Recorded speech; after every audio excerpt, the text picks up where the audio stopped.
Hello, good morning and welcome to Qsports. I am Amadou Tamba and thank you for joining us. Coming up, Team Gambia will compete at the Paris Olympics, which commenced yesterday. Yankuba Minteh scored on his preseason debut for Brighton and Hove Albion. Gambian women top division champions Red Scorpions set for their first appearance in the CAF Women's Champions League qualifiers. The Scorpions of the Gambia will not play at home in September. What impact will it have on our quest to reach the AFCON 2025 in Morocco? All this on Qsports. Sit back and enjoy the show.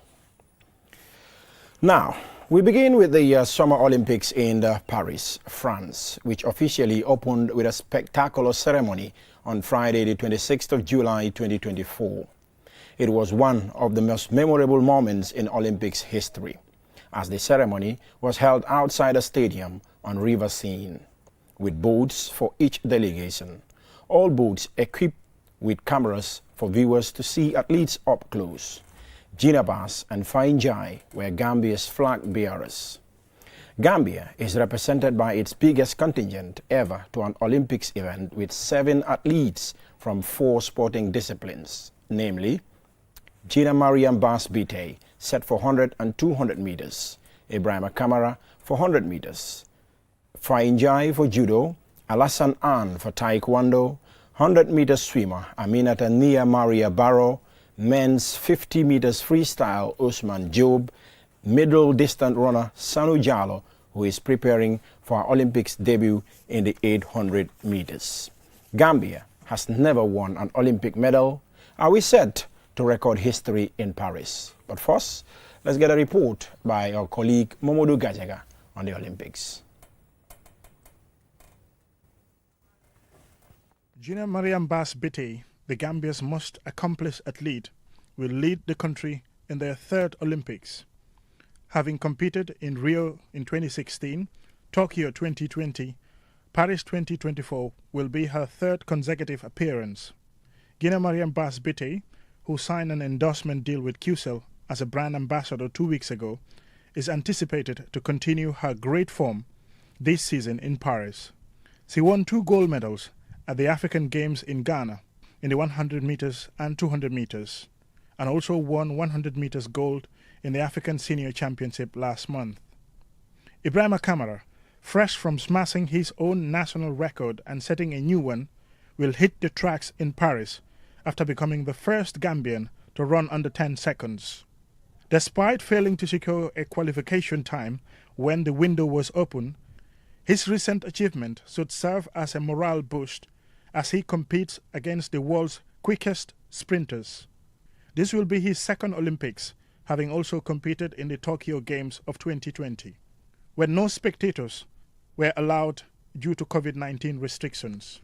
Sanu Jallow will represent the Gambia in the 800 meters at the Paris Olympics. The Gambian long-distance runner based in the United States has smashed the 800 meters national record in 1 minute 59 seconds. She was competing for Arkansas College women's track and field team, which won its 2nd consecutive NCAA Indoor Championship in May of this year at New Balance in Boston. Her performance qualified her for the Olympic Games. In January, Sanu posted the fastest collegiate time, 1 minute 26 seconds, to win her first event of the season in the 600 meters. Sanu Jallow hopes to make it out of the first round. Judoka Fine Jai of the Gambia, a Commonwealth Games silver medalist and 2-time African bronze medalist, is making his 3rd Olympic Games appearance in a row. Fine Jai qualified for the Olympics after collecting enough points to earn a continental quota slot. Gambian judoka Fine Jai has stated that his category at this year's Olympic in Paris, France, will be extremely challenging. However, he says anything is possible, and there is no question that he will strive to provide the best performance at the 2024 Olympics. Alassane Anne is a young Gambian based in the United States.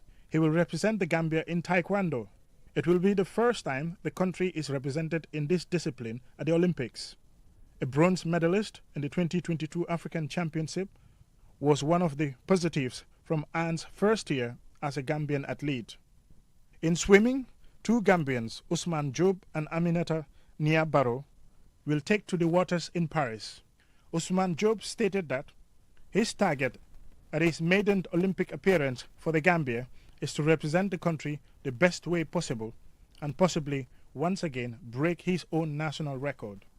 Job, who will compete in the men's freestyle 50 meters category, qualified for the 2024 Paris Olympic Games in accordance with the Paris 2024 swimming qualification criteria under universality places, and because he is among the highest ranked athletes based on the World Aquatic Points Table. Aminata Nia Barrow became the first Gambian female swimmer to compete in the World Aquatic Swimming Championship, held in Fukuoka, Japan last June. She is now anticipating her maiden Olympic Games appearance. Aminata Barrow started swimming when she was only 4 years old and was a state champion swimming for Solwood High School in Washington in the United States. Mamadou Gajaga there with that insightful report on the Gambian athletes who will be competing at the Paris Olympics. I am now joined in the studio by, of course, Mr. Yahya Mane, who is the assistant coach to the Gambia under 20 and also the head coach of the Gambia women's national team. Mr. Mane, we've seen a historic opening ceremony in Paris yesterday. Not the usual opening ceremonies held at the stadiums, but this time around France did it differently, and it was absolutely a very electric opening ceremony for the Olympics. Yeah, thank you, Mr. Amadou, for having me here again. To be honest, when I was watching the event, I think it was a different dimension. So I think France, after a while, not hosting the events. But yesterday, when I saw the opening, it's like a different Olympics we've ever seen before. So we thank the organizers for that platform. We stand again, the Gambian delegation also, we extend our congratulations to them because their qualification was an hard-earned one, meaning it's not just a qualification, but they've strived very hard for it and able to win qualification points or spots inside the Olympics. Now we have about 7 athletes who will be competing in different events. Gina Maria Mbas-Bite, of course, a QCell brand ambassador. She will be, of course, someone that Gambians will have high hopes that she will at least get us something in the Olympics, because Gambia has never won a medal at the Olympics. Gina will compete in the 100 meters and 200 meters as well. We have Ibrahim Kamara, who will compete in the 100 meters. Fine Jai will compete in judo. Alassane Anne in Taekwondo, the 100-meter swimmer, Aminata Nya Maria Barrow. We have the 50 meters freestyle, Usman Job, and the middle distance runner, Sanu Jallo. It's really going to be a very interesting one, and the Gambia will, of course, get its first participation on the 28th of July, that is tomorrow. Aminata Nya Maria Barrow will compete in the women's 100 meters breakstone at the Paris Defense Arena at 11 a.m. and we have Usman Job in the men's 50 meters freestyle at the Paris Defense Arena. That is on the 1st of August at 11 a.m. We have Fine Jai, who will be taking part in the men's 73 kilograms at the Champs de Mars at 10 a.m. on the 29th of July. And Sanu Jallo will be competing in the women's 800 meters, that is athletics, at the Stade de France, round 1 on the 2nd of August at 7:45 p.m. Gina Maria Mbas-Bite in the women's 100 meters at the Stade de France, round 1 will be on the 2nd of August at 11:50 a.m. Ibrahim Kamara will compete for the first time, men's 100 meters Stade de France on the 3rd of August at 10:35 a.m. And Alassane Anne, men's 80 kilograms Grand Palace, will be on the 10th of August at 9 a.m. What can we expect from these respective athletes in their respective sporting disciplines? Yes, just as the reporter says that Gambia has never got any medal prior before in the Olympics. But again, by looking at the development of Mariam Baz, I think we can expect medals this time around. Even it's not going to be medals, but at least a medal, because looking at her track records, the way she's improving, I think it's massive for her career. So the other sporting disciplines, the representatives there, they've also got decent, qualifications, criteria that get them over to the tournament. But with their momentum, I think very much that we can able to expect something out from this other Olympics, unlike the other Olympics that we've participated before. Because again, you can also see it's the largest contingent of the Gambian delegations. So also we can say thank you to the Ministry of Youth and Sport for their expansion. Because when you look through this year also, we had the largest contingent of Gambian going for the All Africa Games, which was unlike before. So this year around, if they are able to have another largest contingent to the Olympics, I think it's a good thing in the right direction for the ministry. So now it's left to the athletes there. Can they get the required impact? So because it's not only sending them there, but again they need to come back home with something for the nation. That will also trigger the ministry or the government to do more to see that how can we get some of these sports here in the Gambia. Because when you look at athletics, so for the past 2 or 3 years, it's not been done here in the Gambia. Only you see it on the stand, which is not too realistic about the trade. So when they achieve something there positively, I think it's going to have a massive reflection on the development of sports here in the Gambia. Like you look at taekwondo, judo. So those are not sports which are done here daily like football and other sporting disciplines. So, but again, the impact of these people on this Olympic, I think will have a good impact here on the other sporting disciplines here in the country. Good luck to all the 7 Gambian athletes who will be competing in the Paris Olympics, as we will be monitoring the happenings in France back home in Banjul. All the very best of luck to the athletes who will be representing motherland Gambia. Now, on to football. Yankuba Minteh started with a bang for Brighton and Hove Albion in their pre-season tour of Japan. The exciting Gambian winger just had 15 minutes and scored a brilliant goal to set his new club cruising to a 5-1 win over Kasima Antlers. We now get the goal courtesy of the Gambian winger Yankuba Minteh in Brighton's first pre-season game in Japan.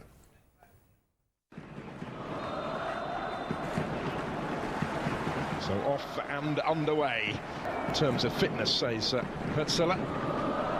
His first selection, a strong one though, and it's a strong start from his team. Almost in behind right away inside the opening 40 seconds that Paul had just in the current campaign.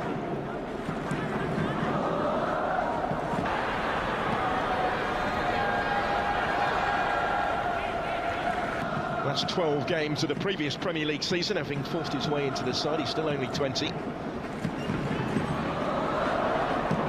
The new arrivals this year.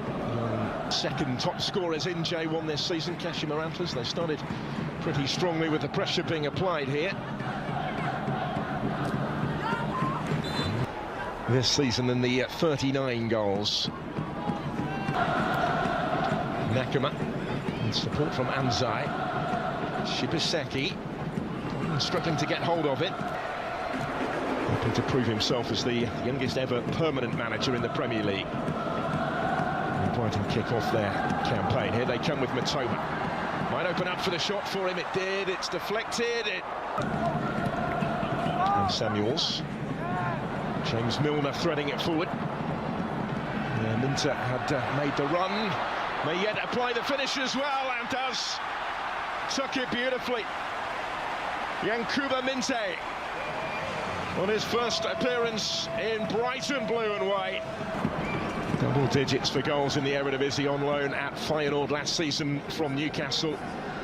We sold him on in the summer for a healthy profit that began inside their own half. Had a bit of space, but he had plenty still to do.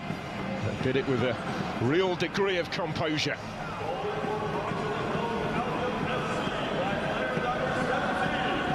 Quarter of an hour into the contest comes the breakthrough for Brighton.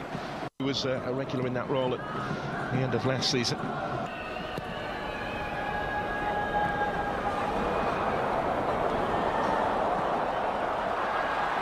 And the chance to develop at Premier League level. We've seen so many examples of that over recent seasons. And it's very tempting for these young players when deciding the next move in their careers.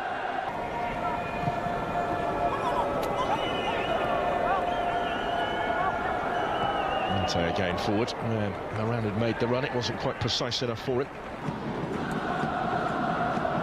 That's a good ball, and Matoma is in here, took the extra touch, and support was provided by Minte. Good save by Hayakawa. Osman will work it wide for Minte to take on Anzai here. Support from Lamptey. Overhit for Welbeck, but Matoma arriving. Include it in his own plans for this team, whilst making his own mark on it. There goes Minte. Lamptey forward in support. What a goal there from the Gambian young prodigy Yankuba Minte on his first game for Brighton and Hove Albion in Japan with the team on their pre-season. 15 minutes into his debut with Brighton and Hove Albion, and he found the back of the net. What a goal that one was for this young kid. Taking it up, facing defenders, beating past the first defender. And what caught my eye was the second defender, because if he had gone for the shot, he would have been straight away blocked by the sliding defender. Yes. And he just used his intelligence to just get the ball beyond the sliding defender. And again, another great composure, because if he plays the first shot, the goalkeeper might have saved it. Yeah. He decided to go for the far post. Such an intelligent kid. Yeah, I think that was a very clear message that Yankuba is trying to send to the teams in the Premiership. But again, I think it was a good message that he was able to get on for his first start for Brighton. And when you look through the game, he had series of contribution towards the team. But again, when you see him also on defending aspect also, I'm seeing Yankuba pressing as much as he can, meaning he is having the energy of pressing. So Yankuba is transforming. To be honest with you, is transforming to another level of football, and I only hope that the young Gambian players will look onto him and learn more of him. Looking at his goal, as you said, that was total composure. I mean, when he was in the box, he was not in the haste to get the shot. But before that, when you look at his spacing, I think it was what earned him everything towards it, because he got a very good space far on right of the pitch, but again was able to get the ball in a decent first touch, get himself to the box. From the first shot, he could have taken the first shot, but again, looking at the goalkeeper, he decided to go for it, and the second defender also coming up. It was a great composure, but again, I think he was having a very good eye on the ball. It was a brilliant one. What does it take as a young player to have this confidence in you, to take on defenders, to get this composure inside the penalty area? Because we've seen even most experienced players hesitating in such a position in the box. Yeah, it's mostly about the belief to your own self. It's about the belief to yourself. I mean, if you believe in yourself that you can do anything, if you can move a mountain, you will. So when, as a young player like Yankuba at this age, when he has the belief that no matter how tough a defender might be, will have my own composure inside the box. But again, my mission in that 18-yard box, because we have to also understand the occupation of offensive players within the danger zone, within the final third, is quite very much essential. So Yankuba, having known that I'm now in the final third of our team, so here it needs total composure, but again it needs that eye for goal that I can be able to cut these guys. So the belief has to be there in you. So when you have the belief, your talent, everything is going to come out. So the confidence is going to be there in you, but the foundation has to be the belief in your own self. This is a player who has been bought by Newcastle, didn't play for them. They sent him on loan to Feyenoord. He came back, could have done a good job for them in the Premier League, but their hands were tight because of the profit and sustainability rules, and they have to sell him to Brighton and Hove Albion. Up till today, their coach in Eddie Howe is not happy that he has lost Yankuba Minte. Does Newcastle sit back and say, after seeing that goal, will they sit back and say, come on, we shouldn't have lost this kid?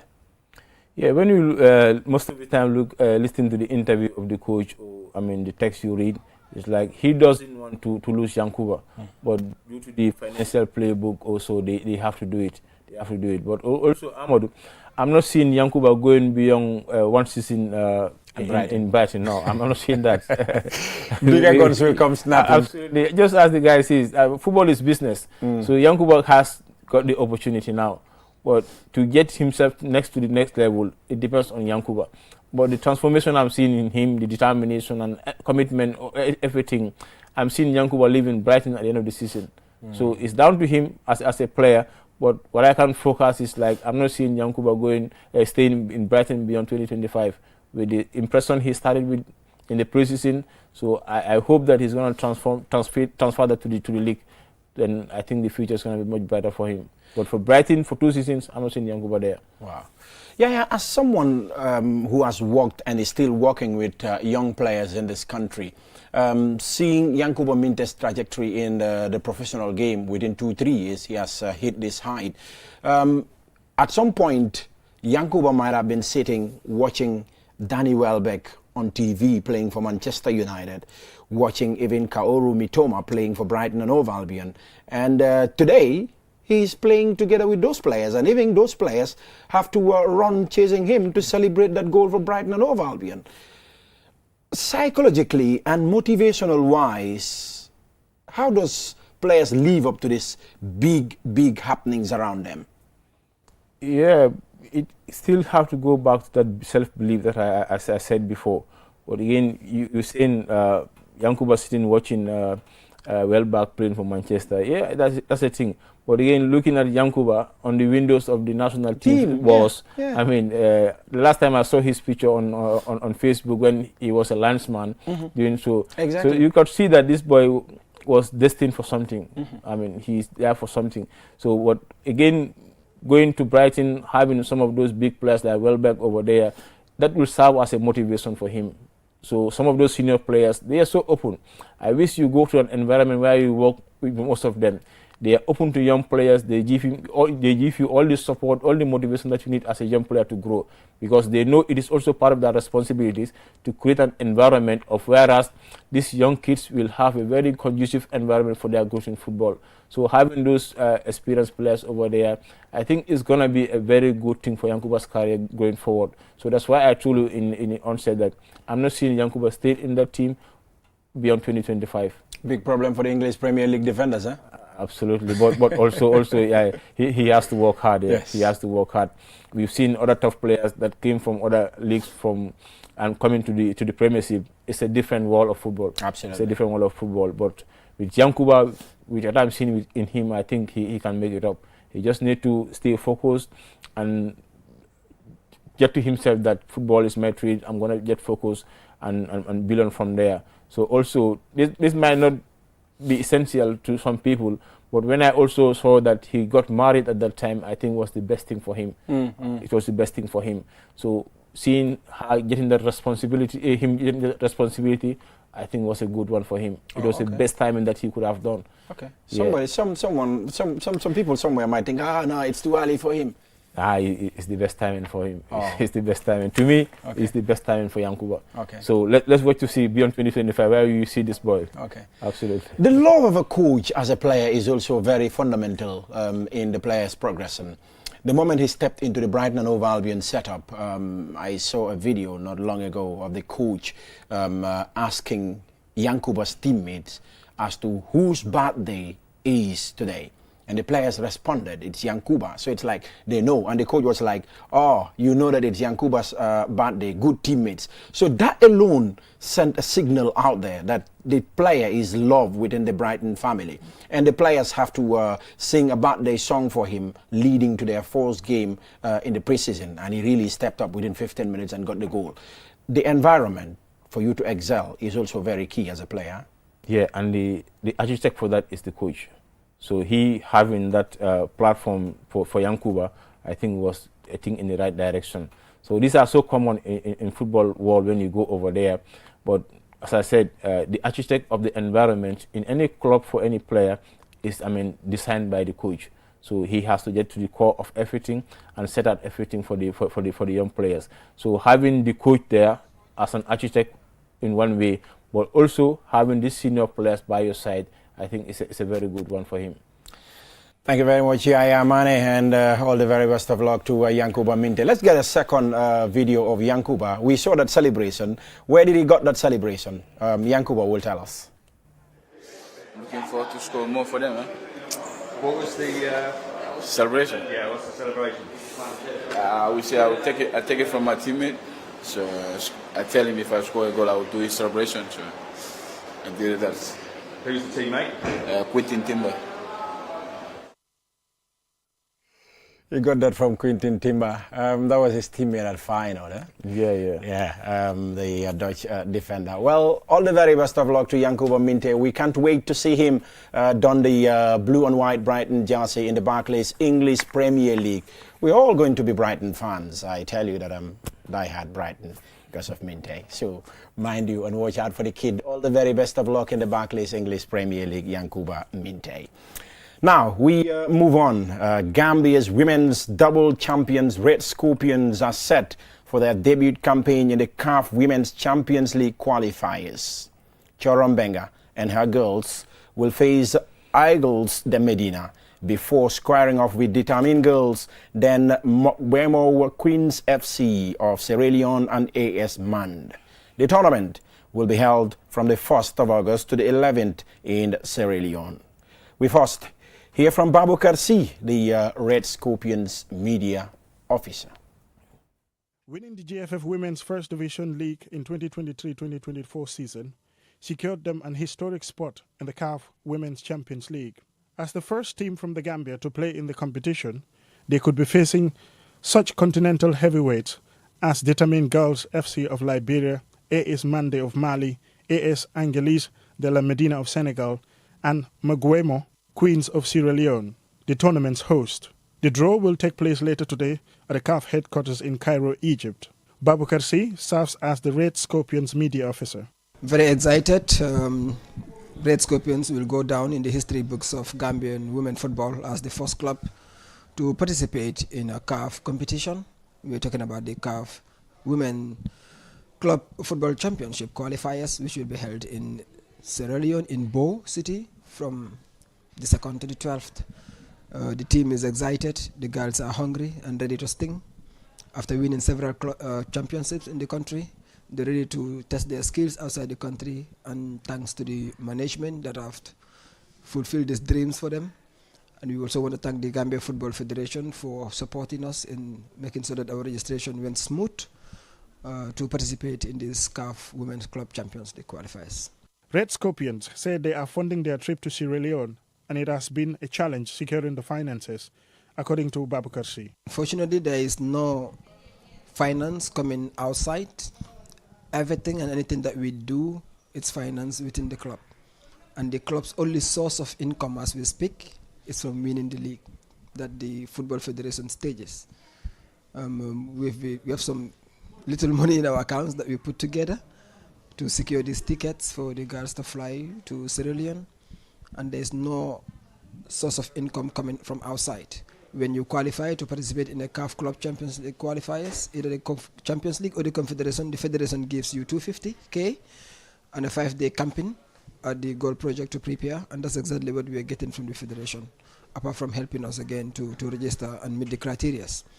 The Red Scorpions are 3-time consecutive winners of the Domestic Women's League and have won 12 titles overall. Playing against more formidable opponents in these qualifiers could be daunting, but gives exposure to the players. Hadisani, team trainer, says they are fully prepared for the task ahead. My girls are fully prepared for this competition that we go into Freetown, and we are physically, technically ready for this competition that we're going, even though it's the first time that we're going out, for this WAFU tournament that we're going. My girls are in full gear. A few teams that I know about. These are 2 teams that we've played before. There's a team from Mali and a team from Senegal. One has won us and we've won the other one. So, like football is a process. Things can change anytime. Teams are improving, players are improving, but I'm optimistic that we're going to set a record to where we're going. My girls are fully prepared for this tournament that we're going. 8 teams will compete in the final phase of the competition. As reigning champions, South Africa's Mamelodi Sundowns will be joined by the tournament host as the 2 automatic qualification spots. Each of the 6 CAF zonal unions conduct their own qualifiers, and the winners gain qualification to the CAF Women's Champions League. Thank you very much, Momodu Gajaga there. And of course, course, you heard from the team's media officer Babu Katsi and trainer Hadi Sane. Well, I got the right man in the studio to talk about this because he's the head coach of the women's national team. First I will say congratulations to Red Scorpions for taking the bold step to register the team in a CAF Champions League qualifiers. It's a huge step forward, and it's an avenue to expose the girls to this CAF club competition. When you realize that the Red Scorpions will be taking part in the CAF Champions League preliminary, as the coach of the women's national team, how does it feel to understand that a team from the Gambia will take part in the qualifiers for the first time? Yeah, definitely it was a great message when I heard about it. I think because with more exposure that they have, I think it's better for the national team, but also it's better for their growth as female footballers, because unlike before, when they were only going to be champions of Gambia and stay playing here in the Gambia again. But now going out for a different challenge, I think it's most realistic. It's most realistic for them as Red Scorpions.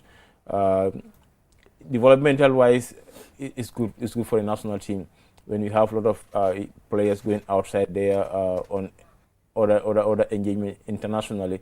The exposure-wise is a good one for the national team and for their careers as young players also, because they also have an ambition to go out. So if they are playing here for a while and not getting the right exposure to get marketed, so now they are having the opportunity to move on with their team to the WAFU CAF Women's Champions League. I think it's a good one. This is a very good one for the players as well. Before we had Fatoumata Doucouré, who played in the CAF Champions League qualifiers. And of course now we're having a Gambian team competing. The likes of Mariam Obojang have been with the Red Scorpions for quite a long time. She was in the team that traveled to Azerbaijan in the Under-17 World Cup. And of recent they have young players like Fatoumata Jame, and also they have a very fine striker in Kumba Kuyate as well. Awajao has been in their midfield for quite a long time. So relatively, Red Scorpions have a very good side. And as you said, marketing and exposure is also very key, because they're facing other top clubs around Africa. Determined Girls, AS Man, even this Medina from Senegal is a very fine team. You see them going all the way to this level is because they've done good in their league. Exactly. This is also another great stepping stone for the Gambian girls. But what will this do to Gambian women's football? Because now every club will say, okay, we have to compete and make sure we get the league and get to where Red Scorpions were last season. Yeah, I think it's gonna increase the competition level. Unlike other seasons, when they now see that Red Scorpions are going out, so but as the guy says, Babukar says, they are doing everything on their own for the start. Only the support of the GFF. Which they did like 250,000 to all clubs, for both male and female, when they had to go out. The issue now here is when those clubs are able to get the championship, just as Red Scorpions, will they be able to get the funding? So most of the time, like I was trying to put my head around where I can, because I spoke to some of them, they said like their budget is like $2 million. So from what they've won, when you look at it all together, it's like $500,000 is for the league winning. Then you have $250,000 for the FF Cup. That's $750, and the $250 given to them by the federation. That is $1 million. So now they need another $1 million, to make it happen for them. So where are they going to get this money from? That now comes to the essence of like the stakeholders or the government institutions. Definitely. How can they support this? Because this is the first of its time happening here in the Gambia. So I think the government, the National Sports Council, they need to come together and see that Red Scorpions are able to achieve these things going to this CAF Champions League. You even talk about the Ministry of Women's Affairs. This is women's empowerment. So there are a lot of other agencies here who are bragging of like women's empowerment also. But realistically, that's a show for them now. Definitely. These people have to live here on the 30th. Now they need almost $1 million to get themselves there. What are they going to do now? Are they going to sit down and wait to see that they fail in their ambitions also? When physically on the ground, they're able to raise that 1 million on their. Last time I saw them on the street, I was like, no, this is not the right way. Yeah, it can be. So you going to an international tournament, having all these institutions here, female for that matter, going back out in the street for begging on the street. it was a pity for me. Absolutely. Because I think I left here, when I was going home, I met them at Westfield. So the government or the institutions should be able to see that Red Scorpions are able to achieve this trip of going to Sierra Leone. Women empowerment, empower the girl child, and so many Gambians out there. I think we need to come on board and give I saw them. They were at the First Ladies Foundation, but still now you don't hear anything from them. So when people go there, like this is what. So oftentimes it's like people would like to see that you beg out. let's come all out and support Red Scorpions to achieve their right. dreams of playing in the Women's Champions League qualifiers, because they will be representing the Gambia. And as you said, from the First Lady's office, they received the battle flag. Huh? They're representing Gambia. So we should come together and ensure that these girls get all they wish for before they travel to Bo City in Sierra Leone to take part in the CAF Champions League qualifiers. Yeah, we will have a lot of interest in this CAF Champions League qualifiers, but the bigger interest is determined girls against Red Scorpions. yeah. Rudy Diouf, Catherine Jata, and Basi Dabo against Red Scorpions. Yeah, it's going to be challenging. So I'm trying to look forward to that match. When you see the national team first captain playing against Rugi, playing against Mariama and Fatoumata Jammeh. Yeah, and you have Kadi Jata also there, and also Kumba Kuyate. Yes. So having them playing against I think it's going to be an interesting one. Absolutely. It's going to be an interesting one. But it's all down towards development that is taking place, you know. So I wish that when Red Scorpions also are able to go outside there, their players are able to excel and market themselves out. The more players we have outside, the better for the female national team and the female league. Okay. So, Mbasi, Dabo, Rugi Diouf and Catherine Jata will be facing their sisters from the Gambia in the CAF Women's Champions League qualifiers in Bo, Sierra Leone, because the trio are playing for the Liberian Giants, the Tamin Girls. Now, we move on to another interesting topic. The Scorpions of the Gambia is drawn in Group A of the CAF Total Energies African Cup of Nations Morocco 2025 qualifiers. The Gambia is paired with Comoros, Madagascar and Tunisia. Jonathan McKinstry and his players will in September begin their quest for a third successive appearance on Africa's biggest football event. With the qualifiers fast approaching, the Gambia Stadium is still under a CAF and FIFA ban because it doesn't meet the standard criteria. That means the Gambia will play its home matches away from home. What impact will this have in our journey searching for a third successive AFCON appearance? The advantage of the 12th man will be missed in our first games of qualifiers. September is too early for us to play at home. It's too early for us to play at home, but we will take a short break. When we come back, we have a discussion on that. With so many things to do in a single day, it's important to have a network you can trust. When there's family and friends to connect with and business calls to make, you need a network that is reliable and fast. Talk longer, browse faster, go farther, and roam wider. When your network is solid, the world is your oyster. Qcell, your trusted network in the Gambia.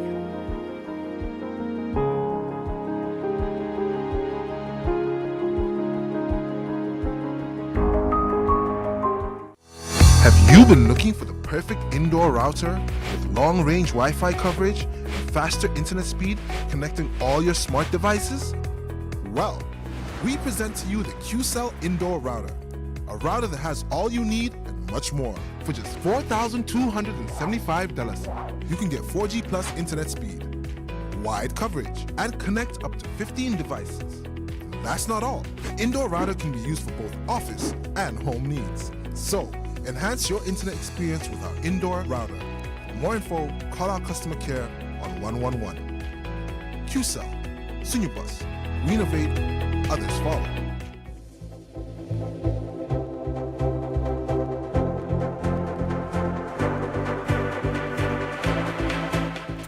Welcome back to Qsports on the QTV on a Saturday, the 27th of July 2024. Yes, I was talking about the Independence Stadium, which is still under renovation, and it is very much clear to us now that our first home game in September against Tunisia in the African Cup of Nations qualifiers for Morocco 2025 will not be played at home because the stadium will not be ready by the time. And I think we were told the stadium is going to be ready by August. So by September, the nation will start to play over there. It's still on the same thing. It's like in as much as in our second qualifiers, we didn't play any match at home and we were able to qualify. I think they can keep up the same spirit, but this other one is going to be a bit different in the aspect of we having a North African team in our group, that is Tunisia. So getting our home matches to play there in Morocco give more right over Tunisia over us in relates to playing in Morocco, because they're going to have more fans going over there. Yes. So it means they're going to play 2 home matches with the Gambia in these qualifiers, which is going to be a negative impact on us. So it only have to be in the sense of these boys need to be extra brave enough when they are playing with the Tunisian team. But also, if I was to give an advice to the federation, would have been we have to work on making sure that our match against Tunisia is played in a closed door. They have to also in Morocco. In Morocco, because if they make an open one, I mean, their fans, to be honest, they're going to overcome us over there. So it's going to be a bit more hostile for us over there. So that would have been the best advice I would have given to the competition department, to make it a closed-door game. Okay, it's like, yes, as you said, it's really going to be a very big tax for the Gambia, because we were playing home against Tunisia, more or less Tunisia playing home, because Morocco and Tunisia is not far off, and the Tunisian fans will definitely storm the stadium to ensure that they give the backing to their team, that is Tunisia. And our next home game will be against Madagascar in October. That is in the mid-October. We only hope that it will be ready before that time. But also, I think we also need to be very careful as a country. In as much as we fail to meet the criteria for the stadium to finish in earnest for us to play the qualifiers, we should also not be in a haste to be fast-tracking the work to ensure that once the renovation is done, we will play for some time. The stadium has another issue. We have to stand again to renovate it. I think it's important. Now that we've missed the first date, we've also missed the September date. Is it important for us as a country to take our time and ensure that any time the stadium is ready, it meets the standard and lasts for a longer time? That is important, to have the standard and be more everlasting. But also, Amadou, the speed of work also has to be questioned. So if the authorities were able to tell us that it's going to be done for this time, then you look at the reason why it is not ready. So we've known in the first phase it was like $130 million which was spent, and this other one was like $153 million budgeted. So all these monies were available for the project to go on. We need to be able to establish actually what causes all this delay. To be honest, we need to establish that. So when we are able to establish that, then we can, move on from there. But every time given a point, then when it is closer, it is cancelled. To be honest, it needs something to be looked at.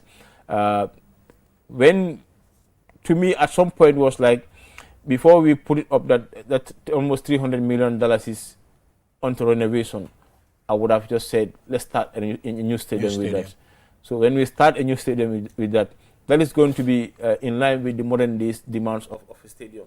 So whatsoever it might take us with the $300 million is, donors will come outside to give the support to us. They will come, but we need to start something out. Yes, having the maintenance, the renovation up to that amount. Exactly. I think it's okay. It's okay, but we started with other nations. Okay. I will come back to you, Yaya, on that important aspect, because it is definitely very important for us to get the works done at the right time, and of course also complete it at the right time. Because looking at this renovation, Paul Kagame and of course his people just completed a renovation of their stadium, which cost them about $165 million, and the capacity was even expanded, and the stadium is an absolute modern day facility, top quality stadium, and with modern day facilities at the stadium, which was opened and commissioned. And of course during the opening ceremony, the CAF president, Dr. Patrice Motsepe, was also there as Uganda of course opened their new stadium. They renovated it, expanded the capacity, and of course it is up and running. You look at that stadium, you tend to wonder whether it is a new stadium but not renovated. As you said, I think it's also very important that we think of, even if we renovate this one to the standard, definitely Gambia needs a new stadium. Absolutely. With the way football is developing in this country, we need stadiums. Yes. Stadia. We need more than one. So having this to be renovated to standard, I think is well okay. But my question is all the time is, we started this renovation with other countries. Yes. That stadiums have been open now. Why us? Because all the figures which we are giving for the renovation, they were all dispersed to the various contractors. So where is the blame now? Is it the contractor or whatsoever? But this thing need to be so settled out. Amadou, to me, it's like we kind of need to be so realistic. Yes. Yeah, we need to be realistic. So authorities cannot give us a particular date, and again, this is the second time I think it is getting cancelled. So, but I wish for the third time that the ministry is going to make sure that it is quite achieved at a period of time, whereas the next home game of the Gambia can be played at the stadium. Do we need to be much more strict with the people that we give contracts to? Because there was an issue with the mini stadiums, giving people contracts and they will not meet the criteria, they will not meet the date that the work is supposed to be done and delivered. And it has brought a lot of problems with regards to the mini stadiums and so. And here we are with the Independence Stadium. If you see to it that they've given us a deadline that by August it will be done, by September we'll play at home, they must have spoken to the contractors and they told them that, look, we will be done with the job and by this month we will be ready and tender everything to you guys so that you start playing by September. So why is it failing for us? Yeah, that is why, if you could recall in our last program, I've asked you here, yes, how many phases are we going into? So phase 1 is done, phase 2 is done. We are going to phase 3. So now, how many phases there are to come? So all these things need to be established. So at times, yes, they will say the contractors are faulty, but at times the contractors also will say that the people who give us the contract are not giving us our money as how we intend to go by the work. So in as much as we are in that limbo, I think somebody need to be brave enough and be able to establish where is this fault coming from. Okay. For 2 consecutive times, we're getting the failure. So, but I hope that we don't get to the third time. In a minute, what will this have on our players? Because there have been so many, some 2-3 years or so, these players have not played in front of the Gambian fans. Yeah, that coaching will take a great part on that, because they need to able to set them the environment that, yes, we all wanted to play in the Gambia, but these are the situations there in the country right now. So coaching will take part in it. But again, the administrators around football also will have to console these players and show them that, we will play there, but it's not now. So in as much as we want to play there, we have to get ourselves to the next AFCON. So there are different ways or strategies that you can use as a coach or as administrators to get around the heads of the players, at least to give them the motivation that you're playing for a purpose. So when you're playing for a purpose, but again, our bigger picture was to play in the Gambia, but it couldn't. Okay. So coaching will take part into it, but also administrational wise will do something. Thank you very much, Yahya Mane, the head coach of the women's national team, and of course the assistant coach of the Gambia under-20. With that, we have come to the end of Q Sports on QTV this morning. A very big thank you to Yahya once again. Good luck to Red Scorpions in Sierra Leone. Thank you. I've been your host, Amadou Tamba. Bye-bye.